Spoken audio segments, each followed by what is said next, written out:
Alrighty, good afternoon to you all here. Thursday, February 20th, 2025. Hope you guys are all doing well out there. This will probably be one of the shortest videos I've made in quite some time, guys. We really don't have any significant active weather ongoing, not any major storms. Our major storm that was already for this week has already moved off. We're really going to be talking about a trend in warming temperatures across the western portions of the United States and central plains and central half of the United States here. And then the eastern half of the United States from the Ohio Valley down to the mid-Atlantic still going to be pretty cool, and we'll probably stay in this right at average or just slightly below average temperature change through the next couple of days here before we get into March, where we could see once again more shots of cold air. The models are really starting to signal the idea of some more potential winter storms through the Ohio Valley and mid-Atlantic and Northeast as we go into that first week of March. Also starting to see potential uptick in for some severe weather, but we're really not going to talk too much about that today. That's down the road that we'll be talking about that. But I do want to show you guys what's on the screen here, and you guys can see the temperature outlook for the next 6 to 10 days. And what do you see? Nothing but above average temperatures here for majority of the United States. That is the Central Plains, the West Pacific, the deserts there. I mean, really, most people are going to be very, very warm through the next 6 to 10 days. And that's going to basically start on Sunday.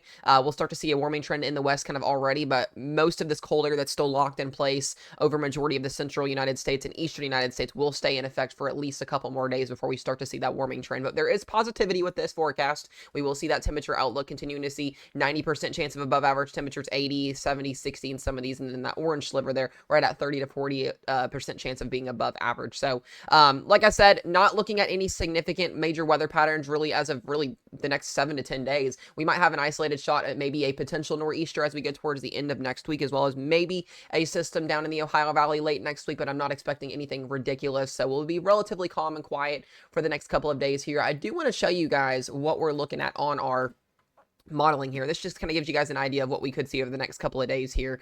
We could see there's a chance for maybe a system on day or on Sunday here for the 23rd. So here in about 3 days, we could see the chances for some heavy rain and maybe an isolated severe weather threat there on Sunday for portions of southern Louisiana, Mississippi. I don't think that's going to be too much of anything. You can see our next system over there in the northwestern Pacific there, mostly dominating high pressure across the northeastern and central portions of the United States.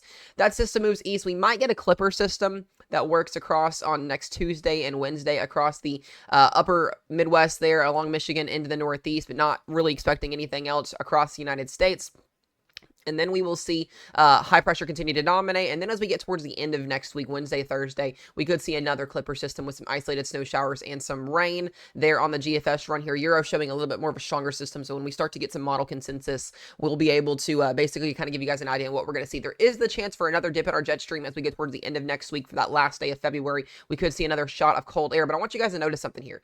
As we go into that first week of March, this is still a little bit of ways away out. So we're that 8 to 10 day plus forecast range. We start to see once again more of a zonal jet stream here. We could start to see some low pressure systems emerge off the central plains here, giving us the threat for another winter storm or severe weather potentially in the deep south. But look at this, guys. I want you to pay attention to this. Very, very cold air still in place as we go towards that 4th of March, I should say here, allowing for cold air to be in place over the Ohio Valley, over the Northeast, mostly above average temperatures to right at average for our temperatures across the southern plains. As of now, we can see another system trying to develop in the west going into that first official week of March, and then, getting into the realm of 300 hours out, we start to see the potential for maybe another major winter storm into that first and second week of March. So really, like I said, the biggest thing is going to be the temperature trends over the next couple of days here. We can see we still have very, very below average temperatures in place, 40, 50, maybe even 30 degrees below average for a lot of people in the central plains, and then moving into the Ohio Valley over the next couple of days. That will continue to be in place, like I said, through Sunday and Monday. We start to see those oranges pop up there and the blues go away. That basically signaling the above average temperature changes that we'll see. And that'll be mostly through majority of next week. But then watch this, guys. I said, as we get into that 28th and beyond of February and into March, we start to see those blues show back up there, allowing for below average temperatures, and then maybe even one more big Arctic air mass for the month of March. So we'll keep you guys updated on that as far as things go. Another thing I do want to show you guys is our jet stream here. And this just kind of gives us an idea on what we're basically going to be seeing kind of over the next couple of days. We talked about the cold air. We talked about our precip here, and basically, if this will load, I can actually show you guys what we're looking at here. Maybe it'll load for us this morning. There we go. Continuing to see a northwesterly flowing jet stream, our low pressure system that gave us that winter storm now moving off the coast there.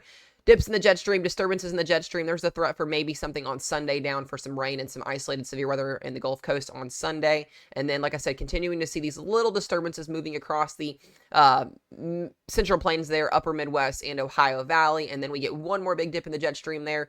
And then we start to kind of watch on the West Pacific. I want to start to pay attention to these bowling ball troughs that we're going to see that do emerge off the California coastline there that could bring us the threat for some decent storms, as well as the threat for some winter weather and severe weather as we go into March. So just something to be mindful of. Then we start to see these big dips in the jet stream as we get way, way, way far out. These do typically signal a change towards severe weather side of things, as always, but we'll keep you guys updated on the latest on these. But other than that, guys, I hope you have a wonderful Thursday out there. Be safe, be weather aware, and we'll see you guys tomorrow's video.